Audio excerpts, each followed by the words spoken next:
आफू उठे परिवार उठ्छ, परिवार उठे समाज, समाज उठे समग्र देश उठ्छ। उठौँ समृद्धिका लागि। आदरणीय दर्शकबिन नमस्कार, म सुदर्शन आचार्य। दर्शकबिन, यतिखेर देशमा कोरोनाको चपेटा एकातर्फ छ भने अर्कोतर्फ बाढी र पहिरोको जोखिम पनि बढिरहेको छ। आज हामी विशेष गरी बाढी पहिरोको जोखिम, यसका न्यूनीकरणका उपायहरू र नेपालमा समग्र पछिल्लो केही वर्ष यता पहाडी क्षेत्रमा पहिरोको उच्च जोखिम रहेको छ, यही विषयमा आधारित रहेर हामी विपद विज्ञ र विभिन्न जिल्लाका त्यहाँका स्थानीय जनप्रतिनिधिसँग कुराकानी गर्नेछौँ। विशेषतः गत राति परेको अविरल वर्षा र त्यसपछिबाट विशेष गरेर सिन्धुपाल्चोक र बागलुङ जिल्लामा मानवीय क्षति साथसाथै भौतिक क्षति पनि भएको छ।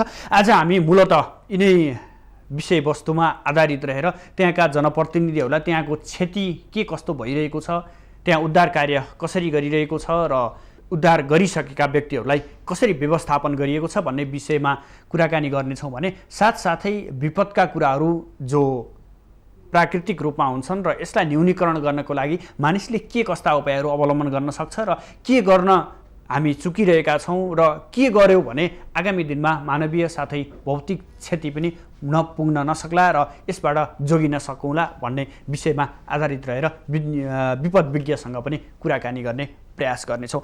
दर्शकबिन, गत राति मात्रै बागलुङको जैमनी नगरपालिका वार्ड नम्बर 1 र पहिरोले पुर्दा 2 जनाको मृत्यु भएको भन्ने कुराहरू आइरहेको छ। साथसाथै त्यहाँ 6 जना घाइते भएको भन्ने कुराहरू आइरहेको छ।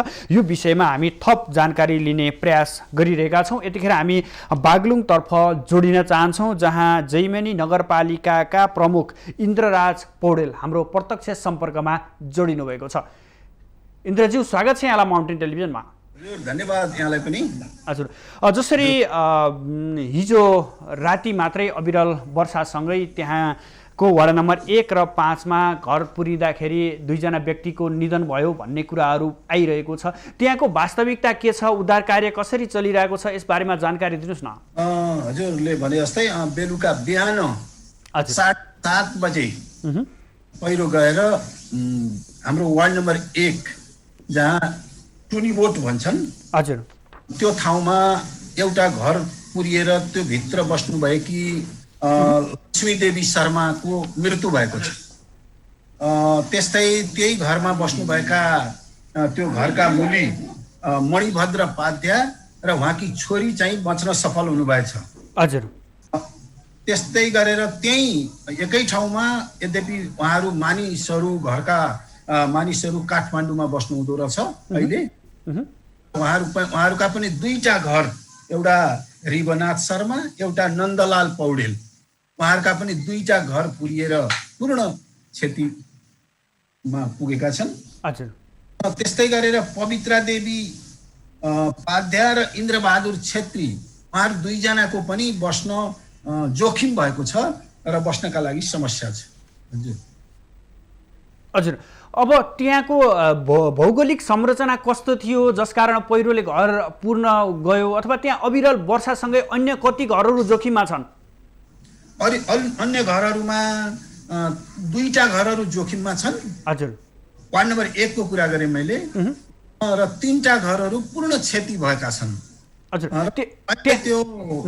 त्यो विशेष गरेर जोखिममा भएका घरका मानिसहरूलाई हजुर छिमेकका अर्को घरमा राखिएको छ। अहिले उहाँहरूको त्यो अस्टिलोबाट अहिलेको तत्कालीन अस्टिलोलाई पार हुने व्यवस्था गरिएको छ र मृतक जो सँगै बस्नु भएको थियो उहाँहरू 2 जना भने आफ्नै नजिकैको आफ्नै छोराको छुट्टीबिन्द भएका छोराको घरमा उहाँहरू बस्नु भएको छ।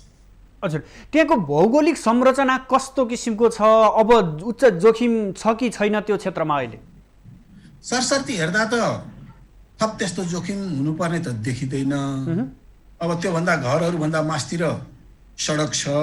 हजुर, र त्यहाँबाट माथितिर पनि पहरो खालको जमिन छ र पहिरै जानुपर्ने जस्तो देखिँदैन। तर पहाड र ठाडो भू बनोट भएको हुनाले बिहान जस्तै अत्यन्त ठुलो पानी आयो भने छ भन्ने खालको भन्न पनि गाह्रो छ। हजुर, त्यहाँबाट जो पीडितहरू हुनुहुन्छ, प्रभावित हुनुहुन्छ, उहाँहरूलाई विभिन्न आफन्तीको घरमा राखिएको भन्नुभएको छ। स्थानीय तहले त्यहाँनिर उहाँहरूलाई राहतको लागि के कसरी पहल गरिरहेको छ? तपाईँहरू घटनास्थलसम्म पुग्नु भएको छ कि छैन? हामी यही अहिले मैले भनिरहेको वार्ड नम्बर 1 को घटनास्थलमा हामी नगरपालिकाबाट पुगिसक्यौँ। हजुर, र उहाँहरूलाई त्यो सबै सबै स्थानीयवासीहरूले उद्धारमा लागिरहनु भएको छ, प्रहरीहरू सबै उद्धारमा लाग्नु भएको छ र अहिले त्यहाँका सबै कामहरू गर्नुभएको छ। मृतकलाई अब दाह संस्कार गर्ने तयारीमा पनि उहाँहरू हुनुहुन्छ। थप हाम्रो नगरपालिकाले दिने गरेको व्यक्तिको मृत्यु भएमा 25,000 दिने गरेको छ हाम्रो नगरपालिकाले। त्यो रकम पनि हामीले पठाइसकेका छौँ र अरूलाई बस्नका लागि व्यवस्था पनि लगाएका छौँ र उहाँहरूको त्यो अहिले तत्कालीन रूपमा चलेको छ।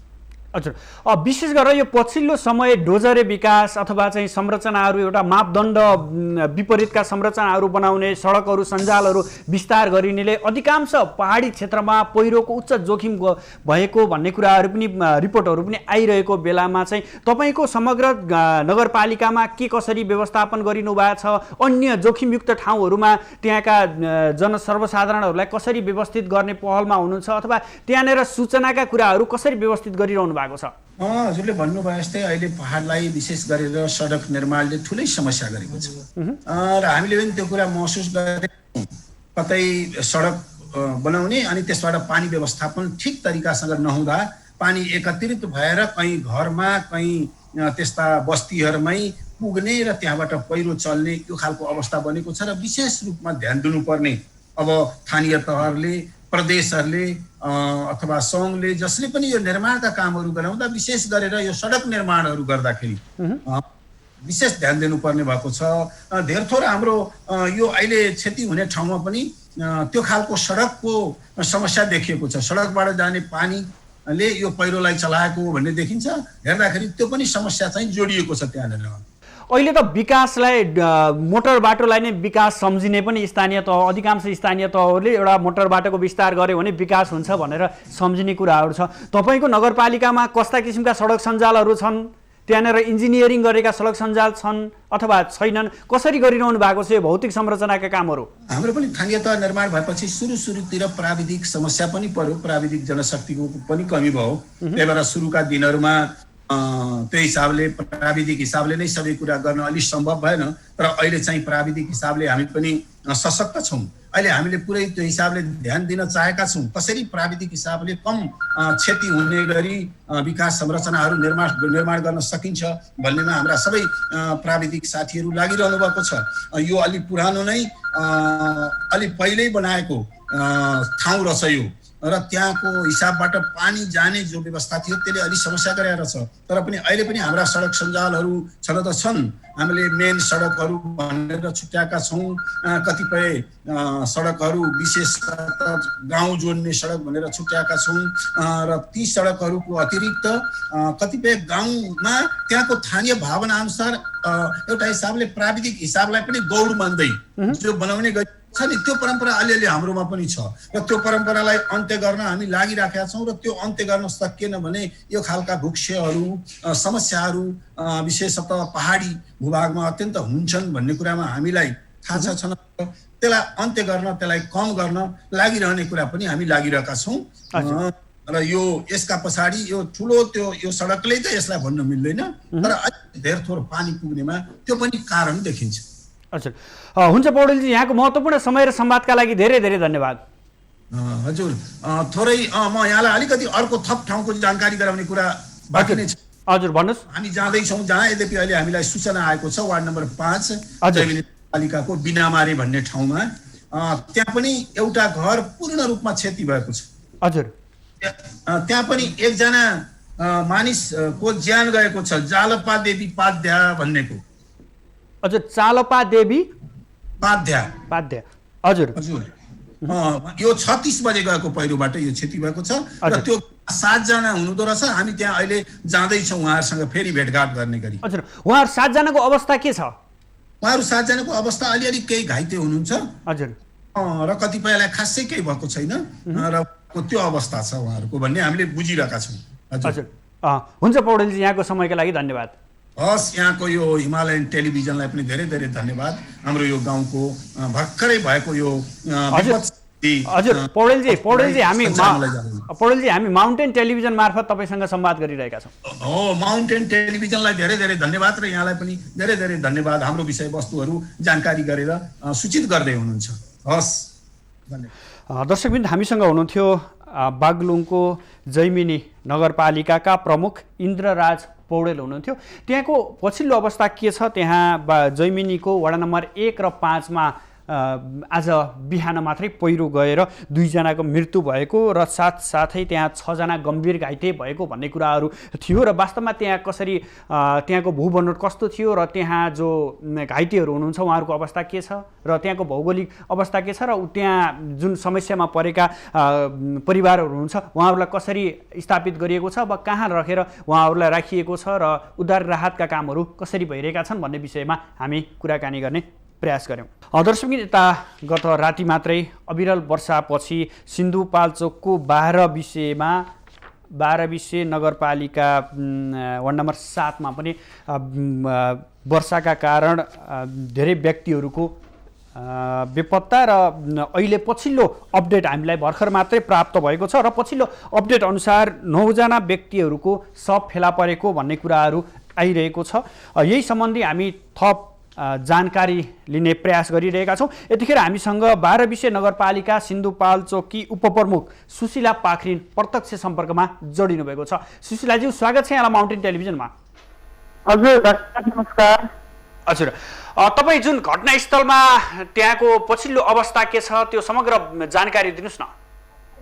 हजुर, अहिलेको पछिल्लो अवस्था चाहिँ तपाईँले नि भर्खरै भन्नुभयो। अहिलेसम्म यो नाक कुचेर भिरखर्क भन्ने जुन यो बस्तीमा चाहिँ 31 जनाको हात भएको, त्यसमा चाहिँ 9 जनाको लास भेटिएको र अरू बेपत्ता, अझै बेपत्ता। अनि खोजी कार्य चाहिँ भइरहेको। प्रशासन, नेपाल प्रहरी, नेपाल आर्मी, सशस्त्र प्रहरी लगायत यहाँका स्थानीयहरू सबै मिलेर खोजी कार्य, अझै पनि उद्धार कार्य, खोजी कार्य भइरहेको छ। र अहिले अनि अर्को त्यो बस्ती भन्दा फेरि अर्को ठाउँमा यही वडा नम्बर 7 को बस्ती जुन ताङसार बस्ती भन्ने छ, त्यहाँ पनि 14 घर विस्थापित भएको छ। त्यहाँ चाहिँ मानवीय क्षति चाहिँ हुनु नभएको, तर त्यहाँ पनि 14 घर चाहिँ क्षति भएको, विस्थापित भएको। र त्यस पछाडि केम्बे, त्यो ताङसार बस्तीको नजिकै केम्बे बस्तीको 3 जना मान्छेहरू चाहिँ घाइते भएर चाहिँ उहाँहरू पनि हस्पिटल लगिसकेको छ। र यहाँ जुन यो नाक पुचेर भिरखर्कमा चाहिँ 4 जना घाइते, 31 जनामा 9 जना चाहिँ शव फेला परेको र अरू चाहिँ बेपत्ता अवस्थामा छ। अहिले चाहिँ हामी चाहिँ विशेष गरेर हाम्रो ध्यान चाहिँ अहिले उद्धारमा लागिरहनु भएको छ र हामीले चाहिँ यहाँ भएको विस्थापितहरूलाई व्यवस्थापन गर्नको लागि अब के अरे अस्थायी रूपमा व्यवस्थापन गर्ने, भरेदेखि बस्ने ठाउँ कहाँ बस्ने, के बस्ने भन्नेको खानेपानीदेखि बत्ती, बिजुली, टेन्ट, पाल लगायतका सामग्रीहरू चाहिँ यहाँ बन्दोबस्त गरेर हामी यहाँ स्थानीय युवाको टोली र म लगायत यहाँ हामी त्यो काममा जुटिरहेछौँ अहिले चाहिँ। हजुर, त्यहाँको पछिल्लो मौसमी अवस्था कस्तो छ? अहिलेसम्म चाहिँ ठिकै छ। घाम अघि चाहिँ एकदम चर्को घाम पनि लागिरहेको थियो। अब एकछिनपछि माथिबाट कालो कालो हुँदै आइरहेछ। एकैछिनमा पानी पर्छ, त्यो पानी कति बेला पर्छ भन्ने पनि यहाँ यकिन चाहिँ गर्नु सकिएकै छैन। एकदमै मौसम चाहिँ बदलिरहने ठाउँ हो यो। कति बेला ठुलो पानी पनि, कति बेला चर्को घाम लाग्ने। अहिले चाहिँ ठिकै छ, अहिले पानी पर्ने त्यस्तो छैन, तर माथितिरबाट कालो कालो भएर आइरहेछ, पानी पर्न पनि सकिन्छ। पाखरिनज्यू, त्यहाँको भौगोलिक अवस्थाको बारेमा जानकारी दिनुहोस् न। एकदमै यो भूगोल चाहिँ एकदम कमजोर, यो जमिन एकदमै कमजोर भूगोल।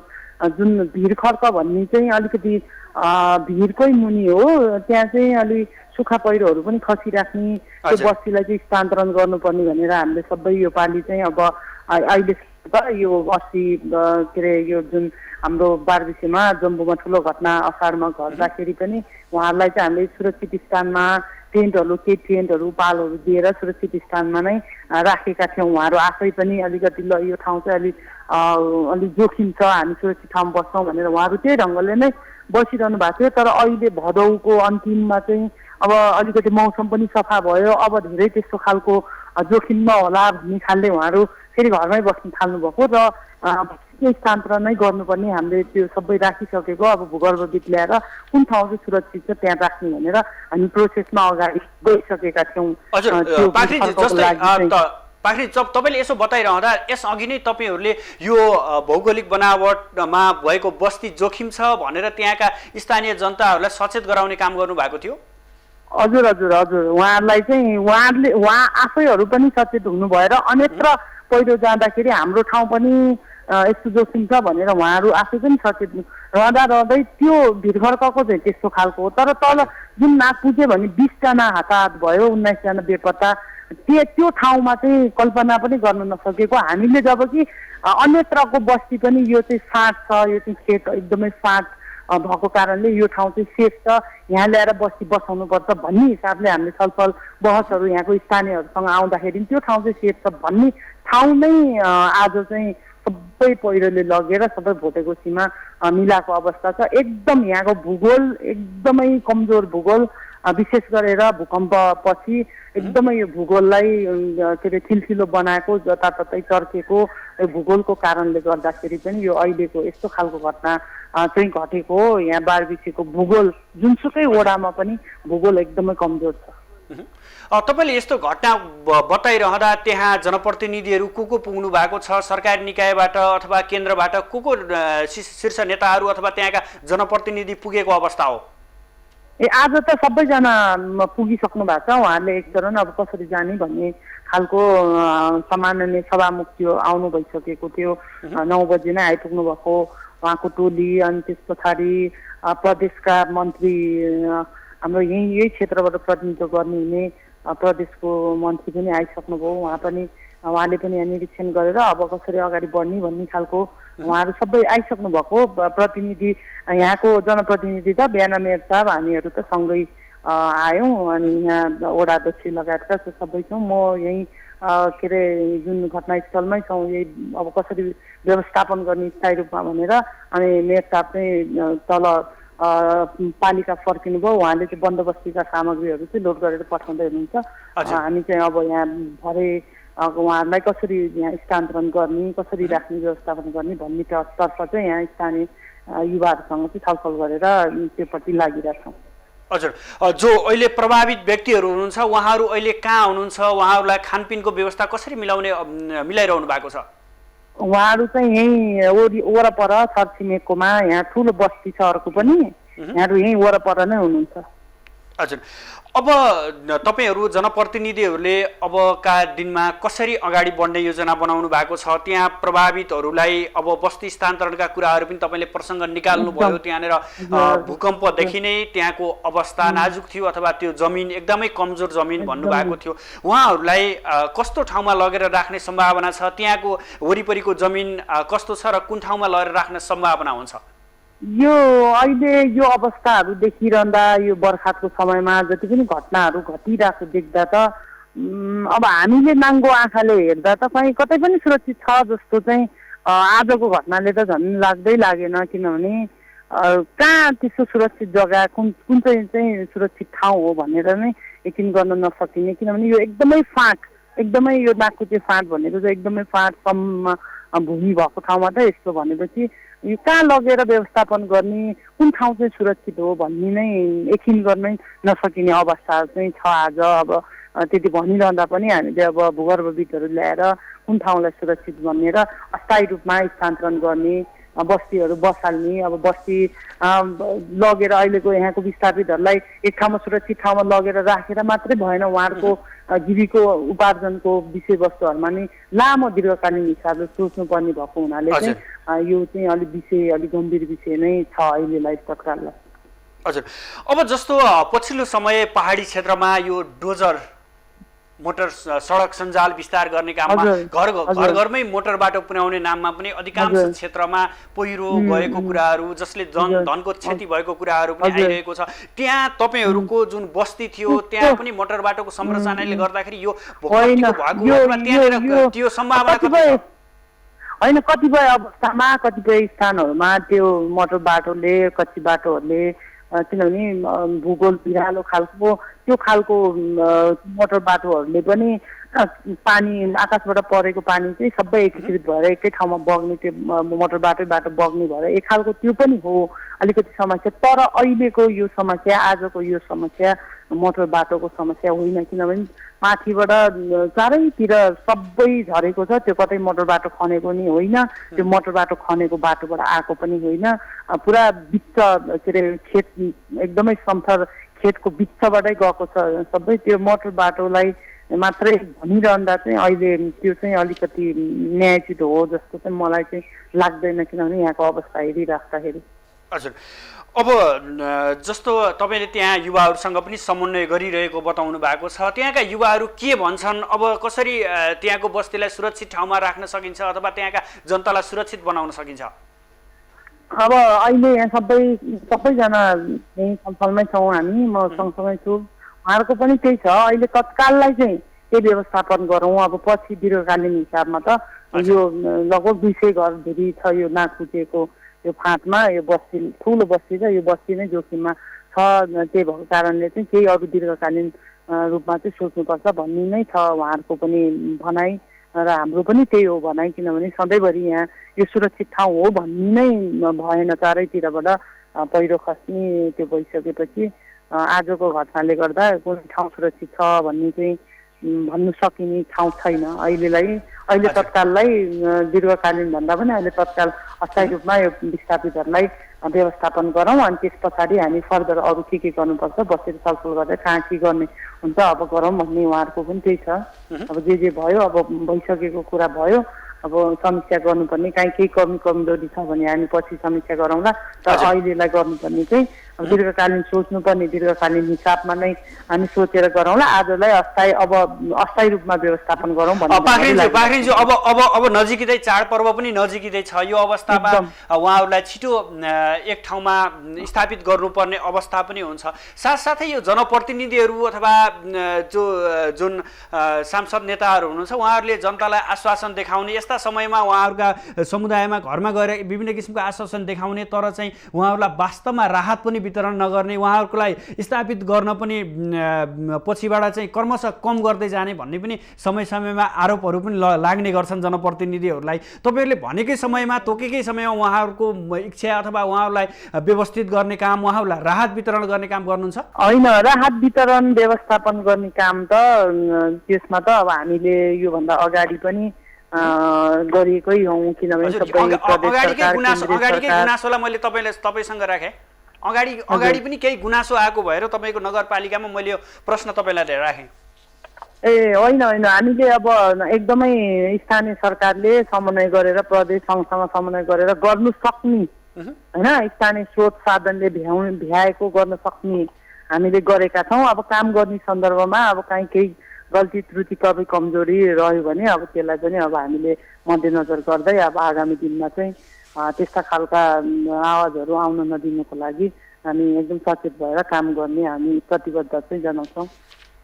हुन्छ पाखरिनज्यू, त्यहाँको पछिल्लो अवस्था र समग्र विषयवस्तुमा जानकारी गराउनुभयो, यसको लागि धेरै धेरै धन्यवाद। हस्, धन्यवाद।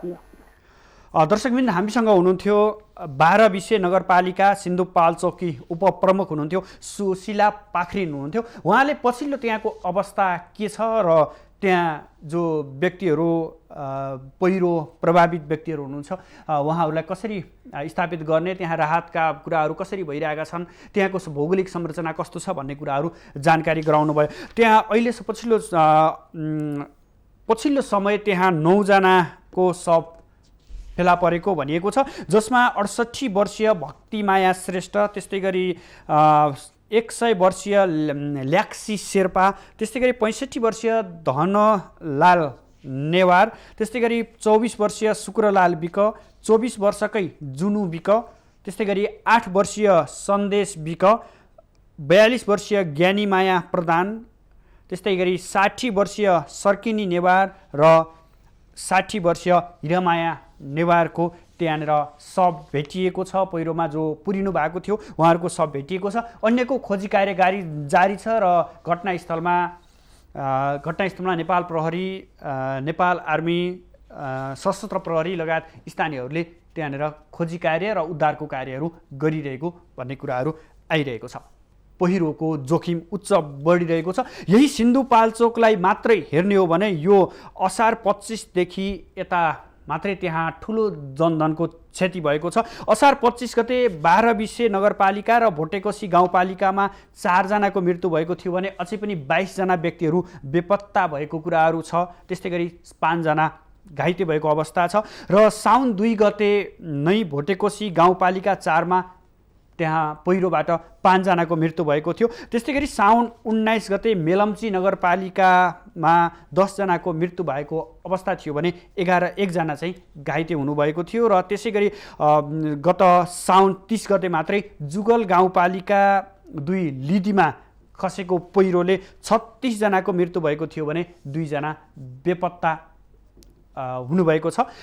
दर्शकबिन यसरी समग्रतामा हेर्दा पछिल्लो समय पहाडी क्षेत्रमा बढी पहिरोको जोखिम छ र पहाडी क्षेत्रमा पहिरोको जोखिम गर्दै गर्दा त्यहाँका भौगोलिक भूगोल संरचनागत कुराहरू पनि महत्त्वपूर्ण मानिएका छन्। हामी यसै विषयसँग जोडिएर थप कुराकानी गर्ने प्रयास गर्नेछौँ। यतिखेर हामीसँग विपद विज्ञ डाक्टर सुबोध ढकाल प्रत्यक्ष रूपमा हामीसँग जोडिनु भएको छ। सुबोधज्यू, स्वागत छ यहाँलाई माउन्टेन टेलिभिजनमा। हजुर, धन्यवाद, नमस्कार। हजुर, पछिल्लो समय पहाडी क्षेत्रमा पहिरोको जोखिम उच्च भयो, धनको पनि त्यहाँनिर बढी क्षति भएको अवस्था छ। यसलाई तपाईँले कसरी नियालिरहनु भएको छ? अब यसमा यस्तो छ, हामी जस्तो यहाँसँग पनि म पटक पटक यो दौरानमा यो मनसुनको सिजनमा होइन यहाँसँग पनि मैले धेरैचोटि कुरा गरेँ।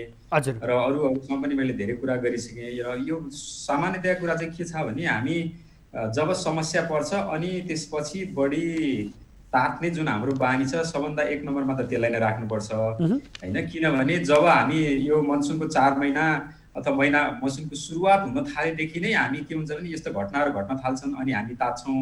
अनि फेरि बाँकी रहेको 8 महिना चाहिँ हामी अहिले देखेको एक्टिभिटीबाट हेर्ने हो भने यही निरन्तर रहिरहने हो चाहिँ हामीले के देख्छौँ भने हामी 8 महिना चाहिँ लगभग सुतेकै अवस्थामा हुन्छौँ। अनि अहिले एकदमै विडम्बना भन्नुपर्छ हामी जस्तो मान्छेलाई पनि र यो सरकारी निकायहरू जसले चाहिँ यसको बारेमा भनौँ न बढी काम गर्नुपर्ने हो उहाँहरूले पनि अब यतिजना मान्छे मरे, यति क्षति भयो भनेर जुन गणना गरेर बस्ने खालको परिपाटी अहिलेसम्म पनि भइरहेको छ। यो भनेको एकदमै विडम्बनापूर्ण छ। अब यसलाई कसरी हेर्ने भन्दाखेरि चाहिँ यो भनेको मुख्यतया पहिरोको जुन बढी क्षतिहरू पहिरोको कारण भइरहेको छ यो प्राकृतिक भन्दा पनि मानवीय कुराहरू यसमा बढी लागेका छन्। त्यस कारणले गर्दाखेरि हाम्रो मानवीय क्रियाकलापहरूलाई यदि हामी अलिकति वैज्ञानिक बनाउन सक्दैनौँ भने यो चाहिँ यस्तो क्रम प्रत्येक मनसुनमा अझै पनि अरू आउने मनसुनहरूमा पनि यतिकै नदोहोरियोला भन्न चाहिँ सकिँदैन होइन। त्यस कारणले मैले अहिले हेर्दाखेरि त मुख्यतया प्राकृतिक कारणहरूमा पनि हाम्रो छन चाहिँ, तर यो बढी हुनुमा चाहिँ अहिले के देखिन्छ भन्दाखेरि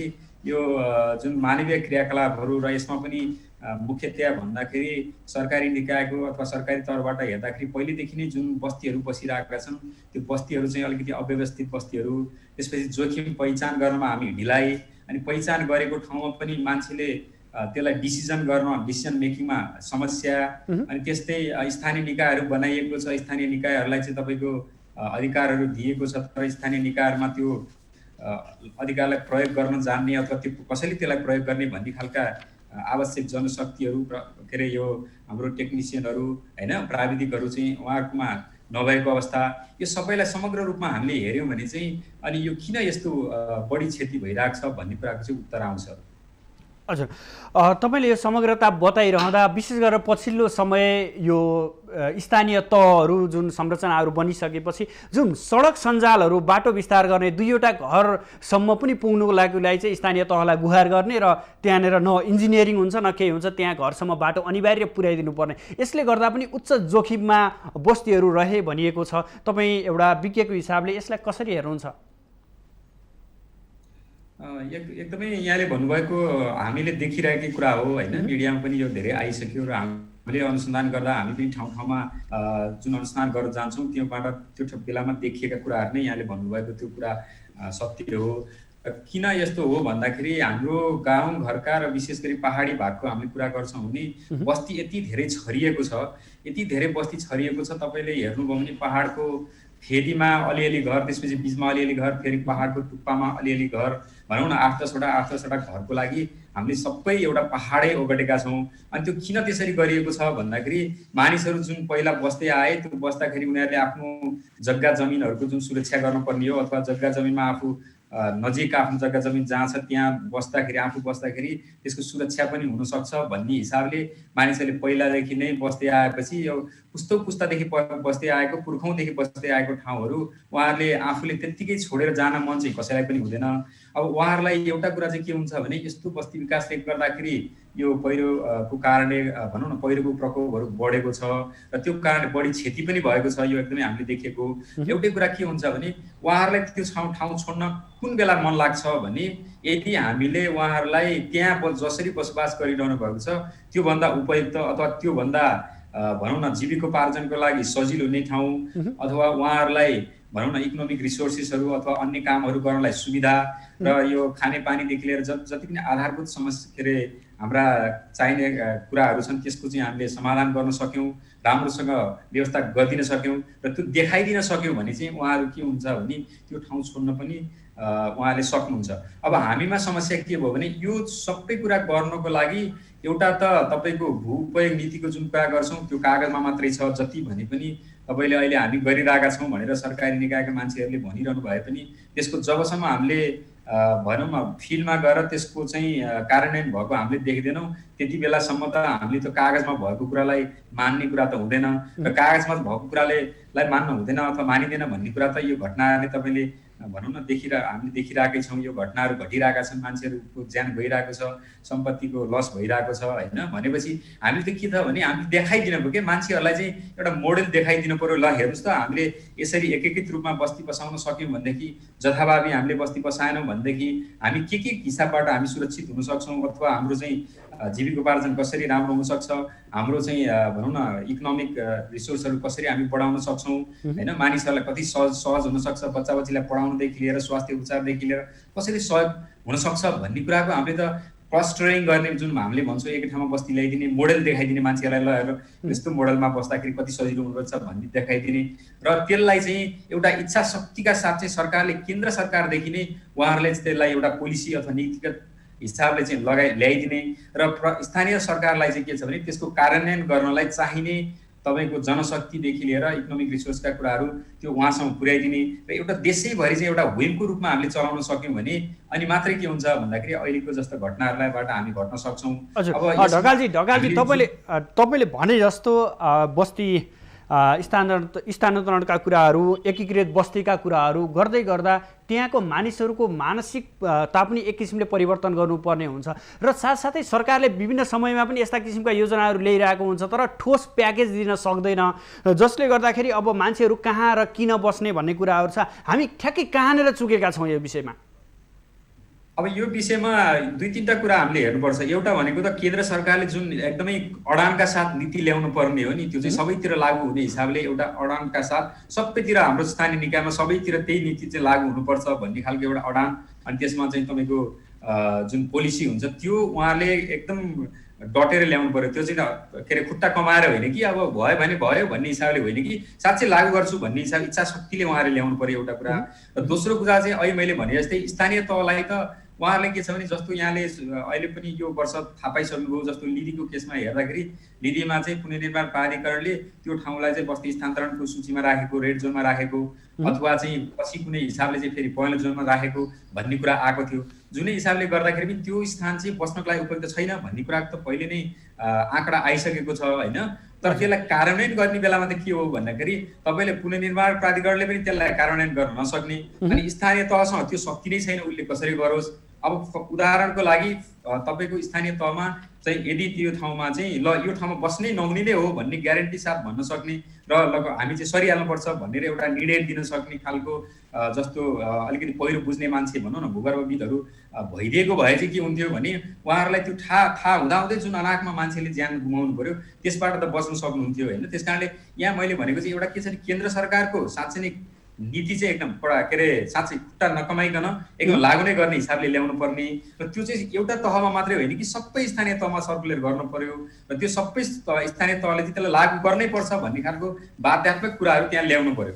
अब होइन भने चाहिँ के हुन्छ भने कुन स्थानीय तहले चाहिँ रिस्क लिने त भन्ने कुरा यहाँ आउन सक्छ कि उनीहरूले चाहिँ जोखिम लिन चाहँदैनन्। किनभने यदि त्यो गर्दाखेरि मान्छेहरूले चाहिँ उनीहरूको एउटा त स्थानीय तहको के हुन्छ भने भोट ब्याङ्कको पनि कुरा आउन सक्छ। यदि त्यसो गर्दाखेरि जनता रिसाए हामी चाहिँ पछि दायाँ बायाँ हुने हो कि भन्ने उनीहरूको अलिकति पोलिटिसियनहरू जो हुन्छ उनीहरूको अलिकति अर्कै खालको सोच पनि हुन्छ। त्यस कारणले यो चाहिँ सबै निकायहरूमा चाहिँ लागू गराउनै पर्छ भन्ने हिसाबले चाहिँ लाने हो भने यसलाई हामीले गर्न सकिन्छ। मलाई त भनाइ के छ भने तपाईँलाई यो भन्दै गर्दाखेरि थप्ने कुरा चाहिँ बरु 1 वर्षसम्म गाउँमा चाहिँ जुन डाँडा काँडा काटेर डोजरले तपाईँको डाँडालाई सिद्ध्याएको छ सडक बनाउने भनेर त्यो काम सटक्कै छोडिदिउँ होइन, त्यसलाई स्टपै गरिदिउँ। त्यो बजेट चाहिँ के गरौँ भने स्थानान्तरणतिर लगाइदिउँ अथवा तपाईँको जोखिम पहिचान भइसकेको छ भने पहिचान गर्नतिर लगाइदिउँ। जहाँ चाहिँ रातो जोन अथवा रेड जोनको एरिया छ त्यसलाई चाहिँ हरियो जोन पत्ता लगाएर त्यो हरियो जोनमा लाने काममा चाहिँ हामीले चाहिँ सबैतिर चाहिँ एकै स्वरमा अथवा एकैचोटि चाहिँ हामीले काम गर्न सक्यौँ भनेदेखि अनि त्यसपछि के हुन्छ भने त्यसपछि बिस्तारै विकासको कामहरू भनेको सबै डाँडा काँडा काट्न पनि पर्दैन, के अरे बस्ती पनि एकीकृत हुन थाल्छन्। अनि त्यसपछि के हुन्छ भने यो पहिरोको समस्या जुन हुन्छ त्यो पहिरो जाने जस्तो ठाउँमा चाहिँ हामी वृक्षारोपण गरिदिउँ न, बरु त्यहाँ चाहिँ सुहाउँदो खालको वृक्षारोपण गरिदिउँ। र त्यो जहाँ चाहिँ सुहाउँदैन घरमा बस्ती गर्नलाई तपाईँलाई त्यहाँ सुहाउँदैन भने त्यो ठाउँमा किन हामी चाहिँ लगातार रूपमा मान्छेहरूलाई त्यहीँ बसिरहन दिइरहेका छौँ, उहाँहरूले किन अत्यन्त सार्नमा बढी पहल गरिरहेका छैनौँ भन्ने कुरामा चाहिँ किनभने अब तपाईँले वन हेर्नु भने वन पनि सम्पदा हो होइन, त्यस कारण त्यसबाट रिसोर्स हुन्छ, त्यहाँबाट काठ दाउरादेखि लिएर अनेक खालका हाम्रो रिसोर्सहरू पुरा हुन सक्छन्। यो कुराहरू छ नि त, यो कुराहरू लागू गर्नलाई चाहिँ एउटा प्याकेजको रूपमा हामीले अलिकति नीतिगत तहमा नै निर्णय गर्ने र स्थानीय तहलाई चाहिँ अलिकति सुविधा सम्पन्न भनेको इकोनोमिक हिसाबले रिसोर्सको हिसाबले र प्रविधिको हिसाबले हामी गर्न सक्यौँ भने र सबैतिर एकैचोटि गर्न थाल्यौँ भने अनि त्यसपछि बल्ल यसको चाहिँ रिजल्ट आउँछ होला।